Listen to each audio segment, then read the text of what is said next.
Você sabe o que é partição de habitat?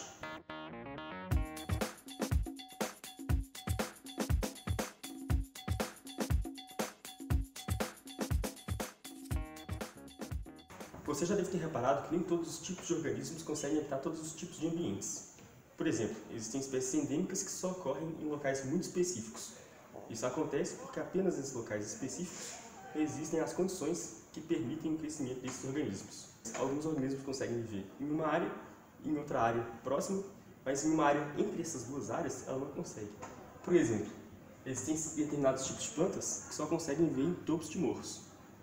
Então, se você tiver um topo de morro de um lado e um topo de morro de outro lado, mas um vale, onde ela não consegue crescer no meio, você vai ter uma região toda aqui que ela não consegue crescer, apesar dela conseguir habitar esse ambiente e esse ambiente. Um outro exemplo da partição de habitat atuando na natureza é, por exemplo, na desembocadura de rios no oceano, onde a salinidade da água é menor. Peixes que suportam uma salinidade maior, como encontrado no mar, pouco provavelmente sobreviveriam nessa condição de salinidade menor. Então ele pode ter um habitat que é ideal para ele aqui, um habitat que é ideal para ele aqui e um habitat em que ele não consegue sobreviver aqui. De tal maneira que ele ocorre apenas em duas áreas separadas, mas no meio não. Mas o que exatamente é fragmentação de habitat?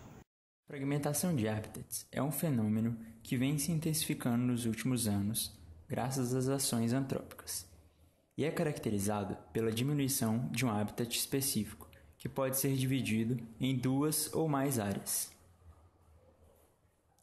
Essas novas áreas menores, separadas umas das outras, acabam se tornando mais isoladas e com isso sofrem maiores pressões de competições, falta de nutrientes e de predadores.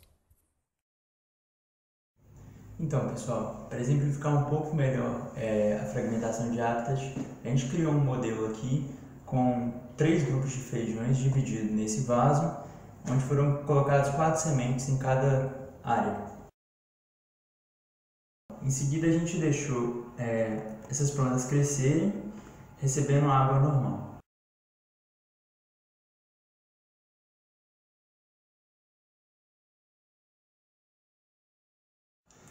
Depois que essas plantas já estavam no tamanho adequado assim, a gente começou a regar as das laterais com água normalmente, e essa faixa central aqui foi regada com água e vinagre.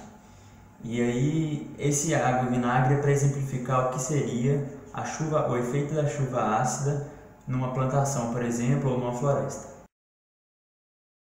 A escolha do vinagre foi porque ele possui pH baixo, ou seja, ele é um ácido assim como a chuva, né? E aí a gente quis exemplificar o efeito dessa acidez sobre as plantas. E isso vem desde alterações morfológicas na folha, que é assim a principal parte da planta, né? Porque é onde ela consegue obter seu alimento e tudo, fazendo fotossíntese, até atrapalha também a absorção de nutrientes pelas raízes.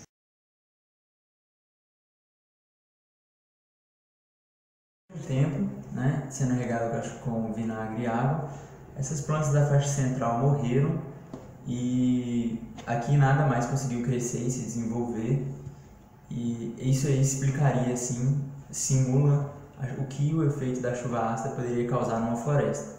Se você levar numa amplitude maior, essas plantas não conseguiriam mais colonizar essa área e os indivíduos dessas outras duas populações ficariam isolados. Um outro exemplo que pode ser observado na prática foi realizado na Reserva Ecológica de Cedar Creek, pertencente à Universidade de Minnesota, localizada nos Estados Unidos. Esta reserva conta com diversos animais e plantas, simulando o ecossistema de um ambiente natural maior. Os experimentos realizados consistiu em determinar uma área e, assim, colocar diferentes concentrações de nutrientes ao redor dessa área. Assim, a concentração nutricional foi distribuída de forma heterogênea, ou seja, de maneira desigual entre as diferentes proporções do ambiente. A partir disso, eles puderam observar o crescimento das plantas nos diferentes concentrações nutricionais, vendo quais plantas se adequavam a tais concentrações. Com isso, eles puderam observar como é formada a fragmentação de ambiente, tendo em vista que as condições ambientais eram as mesmas. A única coisa que diferenciava era a concentração de nutrientes presentes no solo. Isso fez com que diferentes espécies conseguissem colonizar diferentes áreas com diferentes concentrações de nutrientes. Por exemplo, alguma espécie que colonizou este ambiente não conseguiu colonizar este outro ambiente, tendo em vista que a concentração de nutrientes era diferente entre eles. Sendo assim, observamos que a diferença nutricional do solo pode ser um importante fator para a ocorrência de fragmentação de nichos ecológicos em ambientes da natureza.